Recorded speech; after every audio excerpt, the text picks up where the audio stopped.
श्री स्वामी समर्थ. ओम नमः शिवाय. हर हर महादेव.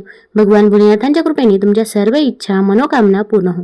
ऑलराऊंडर या मराठी यूट्यूब चॅनलवर तुमचं मनापासून स्वागत आहे. उद्या आहे श्रावण महिन्यातील पहिला सोमवार. या दिवशी जर आपण काही उपाय केले, काही सेवा केल्या तर त्या खूप म्हणजे खूप प्रभावी ठरतात. सोमवार हा शंकरांचा वार म्हणून समजला जातो. मग शंकरांना खुश करण्यासाठी सोमवारच्या दिवशी अनेक महिला आणि अविवाहित मुली उपवास करतात. देवांचा देव म्हणजे महादेव. श्रावण महिन्यात संपूर्ण भारतात प्रत्येक मंदिरात, घराघरात हर हर महादेव, हर हर महादेव असे स्वर आपल्या कानावर पडतात. श्रावणातल्या प्रत्येक सोमवारी सर्व महादेव मंदिरात महादेवाचे पूजन एका विशिष्ट पद्धतीने केले जाते. याचे कारण म्हणजे श्रावण महिन्यात शिव आणि पार्वती यांच्या पूजनाचे महत्त्व हिंदू धर्मग्रंथांमध्ये खूप अधिक प्रमाणात वर्णन केले गेले आहे. आता या दिवशी जर आपण काही उपाय केले, काही सेवा केल्या तर त्या खूप म्हणजे खूप प्रभावी ठरतात. पण या दिवशी जर आपल्याकडून काही चुका झाल्या तर त्याचे दुष्परिणाम देखील आपल्याला भोगावे लागतात. भरपूर वेळा आपल्याला काही गोष्टी या माहीत नसतात आणि आपल्याकडून या चुका होऊन जातात. अगदी आपण जाणून बुजून चुका करत नाही, पण आपल्याकडून या चुका झाल्यामुळे आपल्याला पूजेचे फळ हे मिळत नाही. मग आता या श्रावण सोमवारी उपवासाला कोणते पदार्थ खावे, तसेच कोणते पदार्थ टाळायला हवे, उपवास सोडताना आपण कोणत्या पदार्थांचं सेवन, कोणत्या भाज्यांचं सेवन हे करायचं आहे. कारण की दुसऱ्या दिवशी नागपंचमी देखील आहे. याच बद्दलची माहिती मी आज तुम्हाला या व्हिडिओमधून देणार आहे. तत्पूर्वी तुम्ही ऑलराऊंडर या मराठी यूट्यूब चॅनलवरती नवीन असाल तर चॅनल लाईक करा व सबस्क्राईब देखील करा. तसेच कमेंटमध्ये श्री स्वामी समर्थ किंवा हर हर महादेव लिहायला विसरू नका, जेणेकरून आपल्याला देखील भगवान भोलेनाथांचा आशीर्वाद हा प्राप्त होईल. तसेच शेजारील बेल आयकॉन देखील प्रेस करा, जेणेकरून मी जेव्हा पण व्हिडिओ बनवेल तर तो व्हिडिओ तुम्हाला सर्वात अगोदर दिसेल. आता सर्वात महत्त्वाचं म्हणजे श्रावणी सोमवारचा उपवास कोण करू शकतं, तर घरातील कोणत्याही व्यक्तीने हा उपवास केला तरी पण चालेल. पण आपल्याला जमत असेल तरच आपण हा उपवास करायचा आहे, अन्यथा नाही केला तरी पण चालेल. कारण की भरपूर वेळा आपण आजारी देखील असतो किंवा इतरही काही त्रास होतात. काहींना अगदी खिचडी देखील चालत नाही, पित्ताचा त्रास होतो. मग अशा वेळेस अगदी आपला दुसरा दिवस पूर्णपणे वाया जात असतो आणि आपल्याकडून कोणतीही पूजा घडत नाही किंवा सेवा घडत नाही. तसेच घरातील कामे देखील आपली तशीच राहत असतात.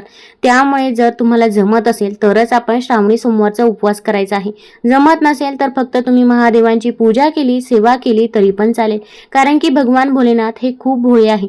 अगदी ते छोट्याशा सेवेने देखील ते प्रसन्न होतात. तर तुम्ही या दिवशी अगदी शिवलीलामृत पारायण करू शकता. पठण करणे शक्य नसेल तर मोबाईलवरती लावून द्या, श्रवण केलं तरी पण चालेल. तसेच शिवलीलामृत मधील 11वा अध्याय देखील पठण करू शकता. यामुळे आपल्याला रुद्राभिषेक केल्याचे पुण्यफळ हे प्राप्त होत असते. अगदी पठण करणे शक्य नसेल तर श्रवण करा किंवा अगदी सोमवारची कथा असेल, शिवामूठची कथा असेल तर या कथा देखील आपण या दिवशी आवर्जून श्रवण करायचे आहे. यामुळे आपल्याला भगवान भोलेनाथांचा आशीर्वाद हा प्राप्त होत असतो. आता श्रावणी सोमवारचा उपवास आणि नागपंचमीचा उपवास हे दोन्ही उपवास एकाच दिवशी आहे. आता काही ठिकाणी नागपंचमीच्या दिवशीच नागपंचमीचा उपवास केला जातो, तर काही ठिकाणी नागचतुर्थीच्या दिवशी उपवास केला जातो. मग सकाळी आणि संध्याकाळी हा उपवास केला जातो आणि दुसऱ्या दिवशी नागपंचमीच्या दिवशी हा उपवास सोडला जातो. तर काही ठिकाणी फक्त नागपंचमीच्या दिवशी नागाला पुजून येईपर्यंत उपवास केला जातो. त्यानंतर नागपंचमीची पूजा झाल्यानंतर हा उपवास सोडला जातो. आता प्रत्येक ठिकाणची पद्धत ही वेगवेगळी असते. तुमच्या इकडे जशी पद्धत असेल तर तशा पद्धतीने आपण या दिवशी उपवास हा करायचा आहे. आता जेव्हा आपण उपवास करत असतो तेव्हा देखील आपण काही गोष्टींची काळजी घ्यायची आहे. उपवास करत असताना आपल्याला काही पदार्थ खायचे नाही. आता सोमवारचा उपवास म्हटलं की त्याला भगर चालत नाही, त्यामुळे तुम्ही देखील या दिवशी भगर ही चुकूनही खायची नाही. आता तुमच्या इकडे जर खात असतील तर अशा वेळेस खाऊ शकता, पण शक्यतो तरी श्रावणी सोमवारच्या उपवासाला भगर ही संपूर्णपणे टाळली जाते. अगदी सकाळी देखील आणि संध्याकाळी देखील आपण भगर ही खायची नाही. तसेच यानंतर आपण तळलेले पदार्थ देखील या दिवशी खाऊ शकता. पण ज्यांना पण पित्ताचा त्रास होतो किंवा इतरही काही त्रास होत असतील तर त्यांनी शक्यतो तरी तळलेले पदार्थ हे टाळायचे आहे.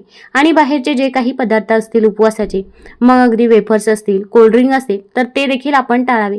कारण की बाहेरून आपण एखादी वस्तू घेत असतो तर त्या वस्तूमध्ये आणखीन देखील काही पदार्थ हे समाविष्ट केलेले असतात. त्यामुळे शक्यतो तरी आपण बाहेरील जे काही पदार्थ आहे तर ते टाळायचे आहे. आता श्रावणी सोमवारचा जो उपवास आहे तर तो उपवास आपण आपल्या घरीच सोडायचा आहे. भरपूर वेळा आपण कुठेतरी बाहेर उपवास सोडत असतो किंवा कुणाच्याही इथे आपण खिचडी म्हणा किंवा इतर काही गोष्टी उपवासाच्या खात असतो. तर असे आपण चुकूनही करायचं नाही.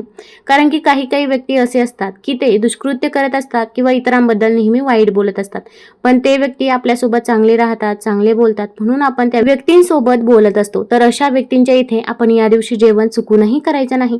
आपण जर असे केले तर आपण देखील पापाचे भागीदार होत असतो. त्यामुळे या गोष्टीची काळजी घ्यायची आहे.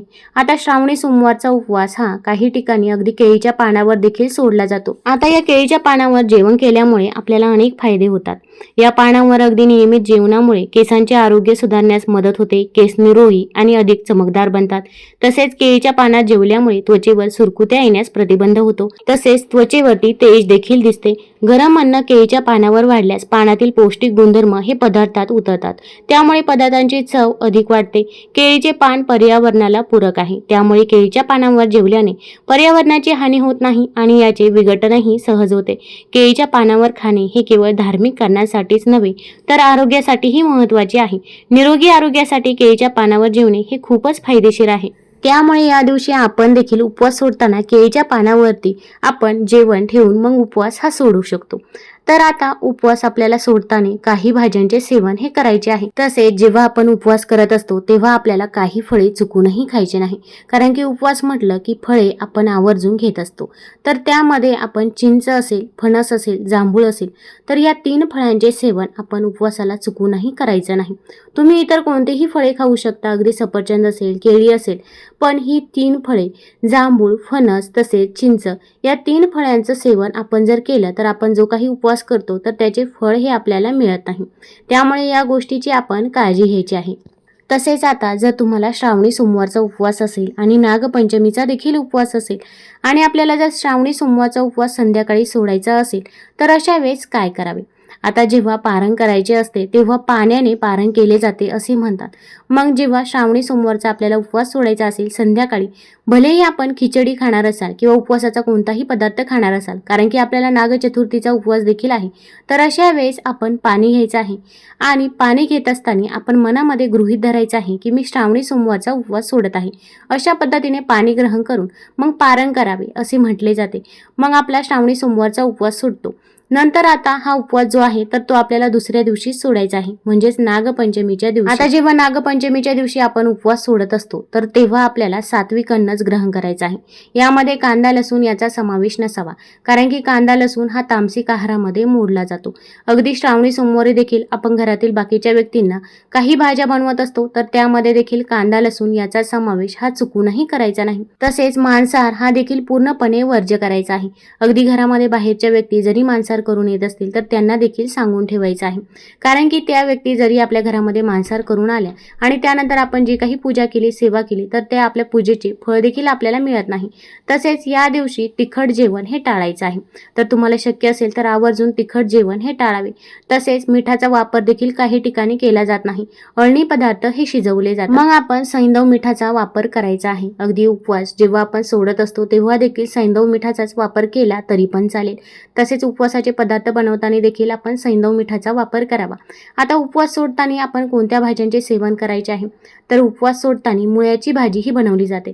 आता तसे तर काही विशिष्ट कारण असले तर तेव्हा आवर्जून मुळा हा टाळलाच जातो. पण आपण श्रावणी सोमवारचा उपवास असेल तर तेव्हा मुळ्याची भाजी बनवली जाते. आता प्रत्येक ठिकाणची पद्धत ही वेगवेगळी असते. काही ठिकाणी मुळ्याची, कारल्याची भाजी ही बनवली जाते. तसेच मेथीची भाजी देखील बनवतात. मग आपल्या इकडे जशी पद्धत असेल तशा पद्धतीने आपण हा उपवास सोडायचा आहे. उपवास सोडताना पहिल्यांदा नैवेद्य आपण गोमातेला दाखवायचा आहे आणि त्यानंतरच आपण हा उपवास सोडायचा आहे.